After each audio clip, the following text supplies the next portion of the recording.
What is up, people? It is Annie Tier here to bring you a live reaction to the 7 Deadly Sins Season 3, Episode 2.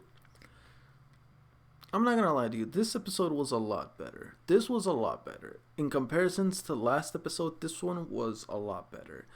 Because for the most important part, we got rid of the white blood. That was stupid. That was stupid and unnecessary. But thank goodness the white blood thing is gone. I noticed it during the fight between I'm not sure if you would call it a fight, more like a little training session between Gloxina, Druel versus King and Diane. King and Diane got wrecked easily, and it showed that they had red blood. So that's how I thought, okay, things are looking better. But now it looks like Druel, I think that's how you say it, and Gloxina are training King and Diane so they can surpass them because they are no longer affiliated with the 10 Commandments. That's good, because that means there's already 4 of them that are down. So Gloxiana, Druel, Galand, he's gone. Who was another one? I know there's another one that's down for the count. I'm not thinking of who. I'm not going to say the commandment of love because I know that one's going to come back. I already know he will. And he's probably going to want a rematch with Escanor's, which I can't wait to look at that fight because I know that's going to be good. But yeah, so far we've got, which is good because maybe by doing this, King can finally get his wings. Because that's the one thing. He's a fairy king, yet he doesn't have his wings. That's what I don't understand. Also, with that being said, King and Diane do need a boost though, because ever since they're in the fight with the commandments, they get wrecked. And when I mean they get wrecked, they get destroyed easily. So with that said in mind, of course they got to get stronger. Meliodas is already a powerhouse as he is. Like, he's pretty overpowered. Ban is fine. His power is pretty much feasting on other people's strength. So yeah, Ban is fine. Meliodas is fine. I would say Merlin is fine too. Most of them are good. It's just Diane and King do need the boost because as where they are right now, they do not stand a chance against any of the commandments. Oh yeah. The one that Meliodas wanted to get revenge on, he's gone too. So yeah, that's the 4th guy that I was missing. The one that was using Dreyfus as a vessel. So yeah, he's gone too, so that's a good thing. With that said in mind, with this, hopefully Diane and King will get better moments because they do need to level up. Not even joking, after the last battle they had. Whew, wasn't even pretty. So yeah, can't wait to see what happens there. Overall, I'm still having an issue with the animation. Once again, for me, story and character above all else. That's the one thing we look for in any anime series. We look for the story and we look to see if we have likable characters.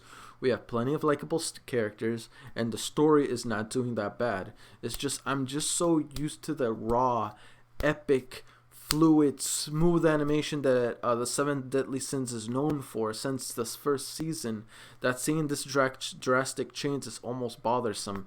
The way their kind of design looks different. For example, in the ending song toward this episode, we get a glimpse of how Elaine looks like within this new animation. And I'm not gonna lie to you, I barely recognized her.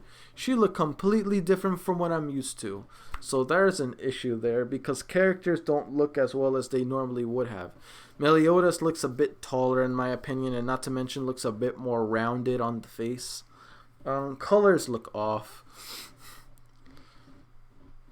It just doesn't feel, it just feels so different. But once again, depending on how the story goes, that's not gonna matter to me because look what happened to the One Punch Man series. I preferred One Punch Man Season 2 over Season 1 any day. Because even though Season 1 did have better animation, Season 2 had better characters and better story going for it. Garo, for me, is the best character in the series. He literally was the driving force of Season 2. If Garo wasn't in it, would it still be as good? I don't think so. I think it would have still been good because the story overall was, it felt interesting. But Garo is what made it become excellent. Garo was the driving force of that show. And just like this, the driving force of the 7 deadly sins in this series anyway is always, well, who else? The 7 deadly sins. They're what makes this show so interesting. So as long as that keeps going the way it goes, then I should be good. And once again, I've said it once, I'll say it again. I am still annoyed that Diane still doesn't remember anything. I'm just saying, if she remembers this time, please, animators, can you not make her forget again? It's just so unnecessary. I mean, what was the point of erasing her memories? It's not even addressed anymore in the story. Obviously, we know she lost her memories. Everyone knows it. It's just not addressed because that's not the focal point right now. The focal point is the 7 deadly sins versus the commandments and taking back Britannia. But yeah, it's like Diane losing her memories is already not even cared for so much. Obviously, it's easily noted, like it's something that you know without saying. But I just felt like it was unnecessary. Like, if you did not erase Diane's memories, I mean, granted, if she didn't have her memories erased, she probably wouldn't have looked for Matrona. But it wasn't Matrona that looked for her. I mean, it wasn't her looking for Matrona. It was Matrona who found her.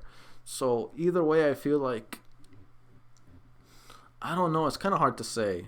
I guess maybe the point of it was for her to encounter Matrona again, but still, I felt like it could have been handled much better than the way it did just now. Because when Diane was heading toward the village of the giants, she was attacked by the commandments. And that's when Matrona saved her. Still, I mean, it looks like Diane and King are still very much close, but not as close as they were before, and that's what bugs me. Maybe, I mean, if you guys are telling me the point of her memories being erased is so she can learn to fall in love with King again, that's ridiculous. Why is that even necessary? It's not even necessary in the story, because that's not what we're concentrating on. It just bothers me because, for those of you that don't know, Diane and King is by far my number one favorite ship. It's the best, in my opinion, the best ship in the whole show. Obviously, shipping is not the shipping characters. It's not what makes the show, unless it's some kind of romantic kind of series. But if it's like something like shonen or like this series, for example, the 7 deadly sins, that's not the main focal point. But I just think it was dumb that they erased her memories, in my honest opinion. Like, if you didn't do that, I felt like it wouldn't affected the story so much. Still,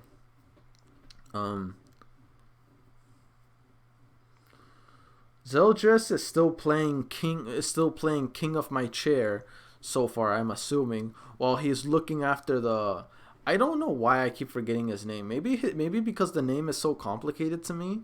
But the commandment of love, he is still unconscious after he took that beat down from Escanor. So I'm assuming Zeldris is just going to stay with him until the time is right to go back and challenge him again. Let's see if he can actually beat him this time. Because Escanor, even though he got some good hits on Escanor bodied him. He made him look like a punk. He got some good clean hits in. It was almost even for the most part, and I almost believe Escanor was going to lose. But toward the end, Escanor's class just rose so high that commandment's attacks didn't even really faze him, and he literally powered through his way out of that situation. It wasn't strategy, it wasn't some kind of logical explanation. He literally just powered through all that. That's how retardedly OP he is, that he doesn't need to think. He just like, I'm all raw power and no one decides anything. I decide it because I'm the most powerful. So I wonder what they're going to do this time. Unless for some strange reason that commandment has some kind of a Zenkai boost and now is twice as strong as it was before. No, if they do the Dragon Ball Z thing, that'd be stupid. Zenkai boost.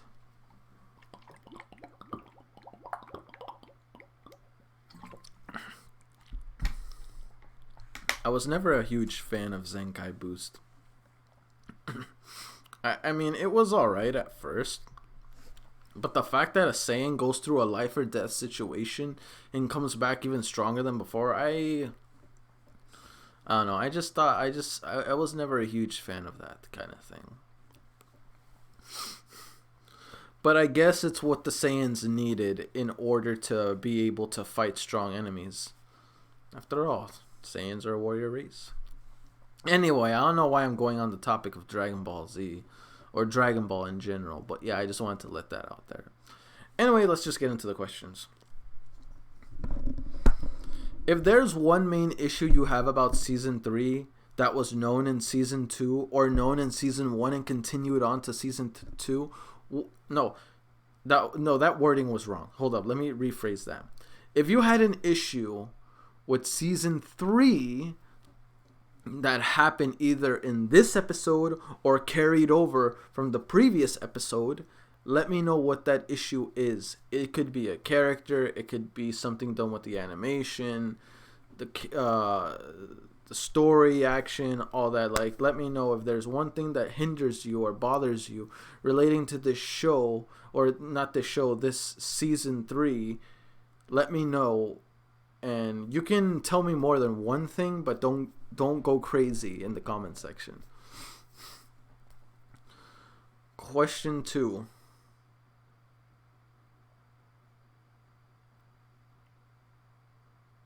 Out of all the commandments, who's your favorite, and explain to me why? I know it's very basic, but like, I just really, that's all I thought about. Really. So yeah. If there's any commandments, for question 2, if there's any commandments that you like the most out of all of them, which one, who is it, and explain to me why, without getting into spoilers, though. Alright guys, that's it for me. I'll see you guys on the next video. Peace.